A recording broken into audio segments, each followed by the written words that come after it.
दोस्तों नमस्कार, जय हिंद, जय भारत। नाम रमेश सिंह, ठगी पीड़ितों की आवाज़ संगठन का राष्ट्रीय अध्यक्ष, संगठन का संस्थापक। आज फिर मैं आप लोगों के बीच में उपस्थित हुआ हूँ और आप लोगों से अनुरोध करेंगे, जिन लोगों ने अभी तक हमारे चैनल को सब्सक्राइब नहीं किया, चैनल को सब्सक्राइब करें, लाइक करें, कमेंट करें और ज़्यादा से ज़्यादा वीडियो को शेयर करें, जिससे ज़्यादा लोगों तक जानकारी पहुँच सके और आपकी भुगतान की जो समस्या है उसका निस्तारण हो सके। भुगतान का मार्ग दो ही हैं, आंदोलन और न्यायालय। न्यायालय भी एक ऐसा मकर जाल है जो इसमें फंसा हुआ उलझता चला गया।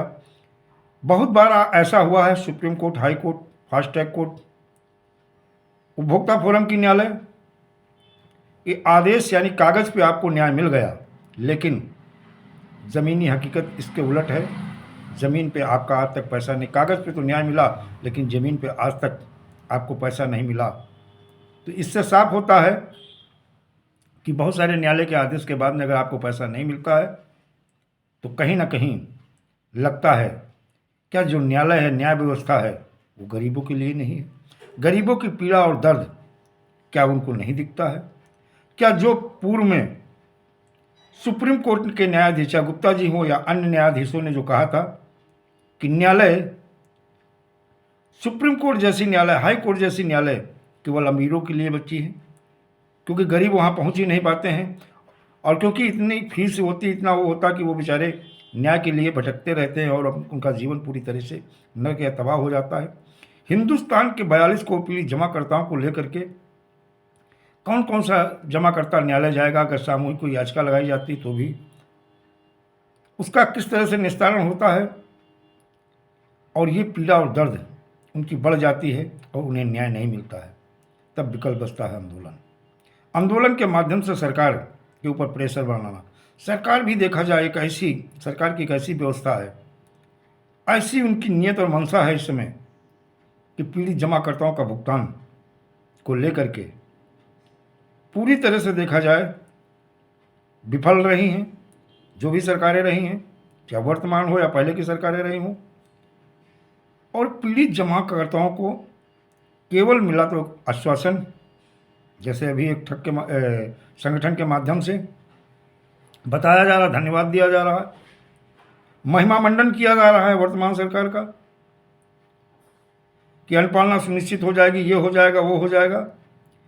जब कानून वर्ष 2019 में बना और संपूर्ण भारत में लागू हुआ, अनुपालना सुनिश्चित होने में लगभग 5 साल लग गए, अभी अनुपालना सुनिश्चित नहीं हुई।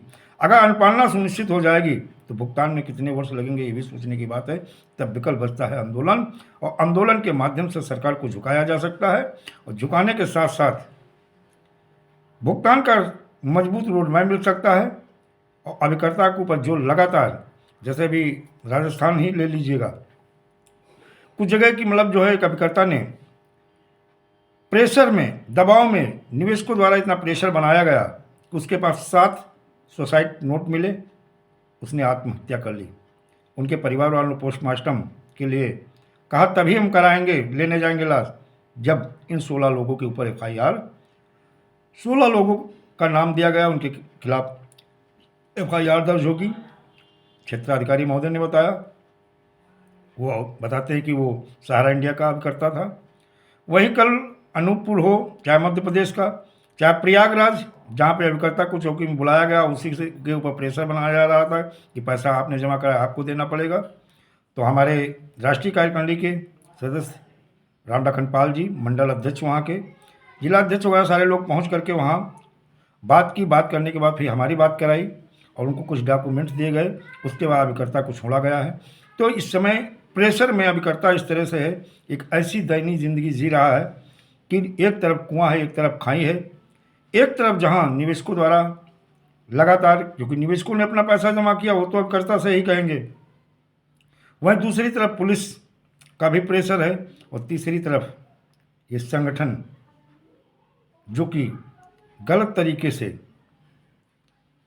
ठगी का धंधा कर रहे हैं और ये भी गुमराह कर रहे हैं और सरकार का महिमा मंडन कर रहे हैं, लेकिन किसी पीड़ित जमाकर्ता या कार्यकर्ता का हित नहीं कर रहे हैं, उनका भुगतान नहीं करवा रहे। आश्वासन जिस तरह सरकार दे रही थी, वैसे आज कुछ संगठन भी सरकार की तर्ज पे आश्वासन देना शुरू किए, सरकार का महिमा मंडन शुरू किए और कहीं ना कहीं ये पोल खुल गई है।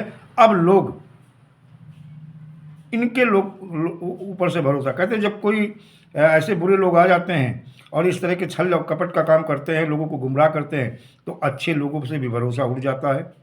तो अच्छे लोगों से भी अब अभिकर्ताओं का भरोसा उठ रहा है। लेकिन दोस्तों, 26 तारीख को जो आपका संयुक्त निवेशक मोर्चा के बैनर के नीचे आपका आंदोलन होता है, इसके लिए तन मन धन तीनों की ज़रूरत पड़ेगी। आप सारे लोग ज़्यादा से ज़्यादा, ये आपके भुगतान के लिए, आपकी सुरक्षा के लिए अंतिम मौका होगा। आप हमारे संगठन के सदस्य बने, जिससे दो चीज़ें हम आपको क्लियर कराने की बात कर रहे हैं: अभिकर्ता सुरक्षा और भुगतान का रोड मैप। पीड़ित जमाकर्ताओं का भुगतान सुनिश्चित कराने के लिए हम लगातार प्रयासरत हैं। हम किसी का तरह आश्वासन नहीं देते हैं या भरोसा ये नहीं, गारंटी नहीं देते हैं कि कोई गारंटी नहीं। जब कानून बनने के बाद में, हाई कोर्ट सुप्रीम कोर्ट के आदेश के बाद में आपके भुगतान की गारंटी नहीं, तो 21वीं सदी है, गारंटी नहीं, लेकिन आपको आश्वासन भी हम नहीं देंगे। हम एक भरोसा दिलाएंगे, अगर आप लोग एकजुट हो गए तो ये है, सरकार झुकेगी, आपके भुगतान का मार्ग निकालेगी। दोस्तों, जय हिंद, जय भारत, वंदे मातरम।